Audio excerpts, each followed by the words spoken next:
two nuclear-armed powers square off. Like predators seeking out vulnerable prey, each side eyes up the other for any sign of weakness. With the lives of millions, if not billions, hanging in the balance, there's no room for error. As the tension builds, there's only one way to solve this crisis: dance off! So here's a little bit of backstory. This is the border between Pakistan and India. To be more precise, it's the border located between the Pakistani town of Wagah and the Indian village of Attari. In 1947, India, which had been ruled by the British Empire, was finally granted its independence. The land was then divided between the predominantly Hindu region of India and the mostly Muslim areas of West Pakistan, now just Pakistan, and East Pakistan, now called Bangladesh. It is far, far more complicated than that, but that's the basic idea. The partition of India caused almost immediate problems as tens of millions of refugees fled to one country or the other, which led to ethnically charged violence breaking out. There were also disputes over control of certain areas such as Kashmir, which continue even today. Since then, Pakistan and India have gone to war with each other on several occasions and have fought in countless border skirmishes. To complicate matters even further, both nations have nuclear weapons, making their standoff capable of destruction on an unprecedented scale. As I'm sure you can imagine, the border between both countries is a hotbed for tension as well as national pride. The specific border crossing at Attari Wagah was established in 1947. It sits along the Grand Trunk Road, an ancient roadway that stretches from Kabul, Afghanistan, through the Punjab into the Ganges River Valley, and it's been used in one form or another since the time of Alexander the Great. Initially, the crossing was improvised, with a few drums and a pile of stones whitewashed to mark the boundary, and sentry boxes were hastily put up. Each box was painted the national colors, and a flagpole was raised on each side of the crossing. For a little over a decade, that was it, a simple border crossing checkpoint between India and Pakistan. In 1959, things changed, and it all began with a retreat. Retreat, in this context at least, doesn't mean to run away. It's the term used for when the national flag is lowered at the end of the day. Many militaries around the world do this, and it usually involves a simple ceremony, such as standing at attention and saluting, perhaps bugle calls or some music is played or some other basic and straightforward observance. In 1959, both Indian and Pakistani border guards began observing the retreat at the end of the day. Because of the rivalry between the two nations, this has evolved into a complex ritual centered around national pride, military precision, and more than a little bit of theatrics. Rather than simply take their flags down, maybe play a bugle call or something to the point, soldiers on both sides take the opportunity to engage in nationalistic peacocking, to show that they're just a bit better than the person on the other side of the border.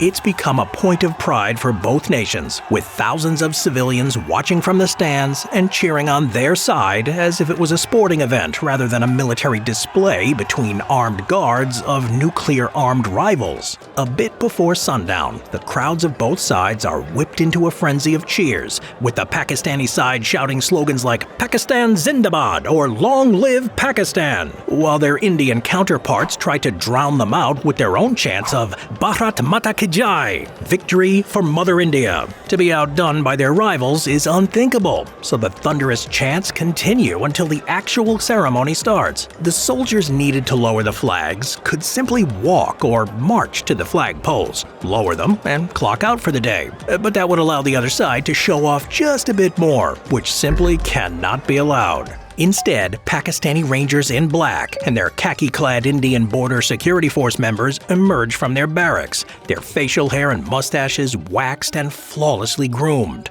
Boots polished to a mirror shine, uniforms pressed to perfection and covered in medals, sashes, epaulets, and most prominently, brightly colored turbans with large fan-like crests on their heads. They march with exaggerated steps, swinging their arms far more than is necessary and stomping their feet to the ground with so much force that they can be heard over the sound of the cheering crowds. The most famous part of the ceremony are the leg lifts.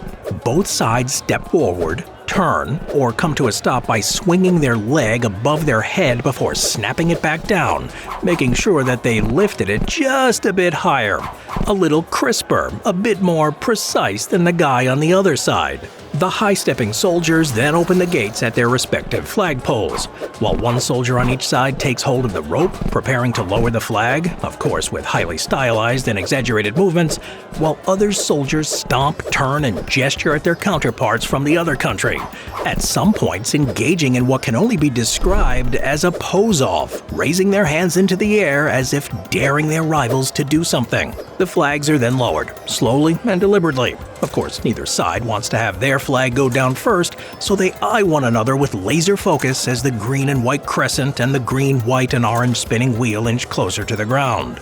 Once they're down, the flags are folded and stored until they're raised again the next day.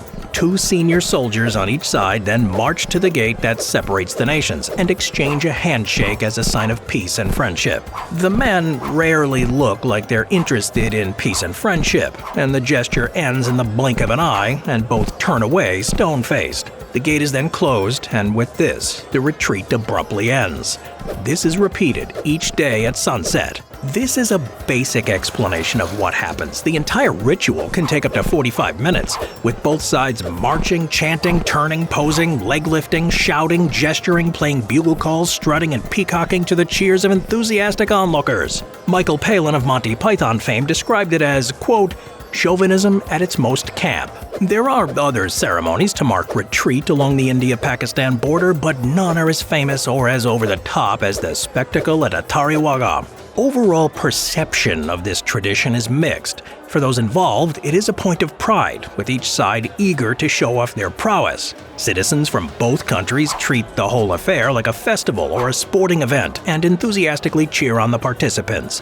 Each crisp step or gesture met with an audience reaction, as if a point was scored at a soccer game or cricket match. Many believe that the retreat ceremony is a harmless tradition, and that it's better for the 2 rival nations to have what amounts to a dance-off each evening, rather than open fire on one another. Though many think the process is a bit of harmless fun, there are others who believe that the ritual contributes to intense nationalism, which is hard to deny based on the enthusiastic crowds that gather every time. They believe that the ceremony only reinforces division between the 2 countries, which only deepens the rivalry and makes peace even more difficult to achieve. Even the participants think things may have gone a bit too far.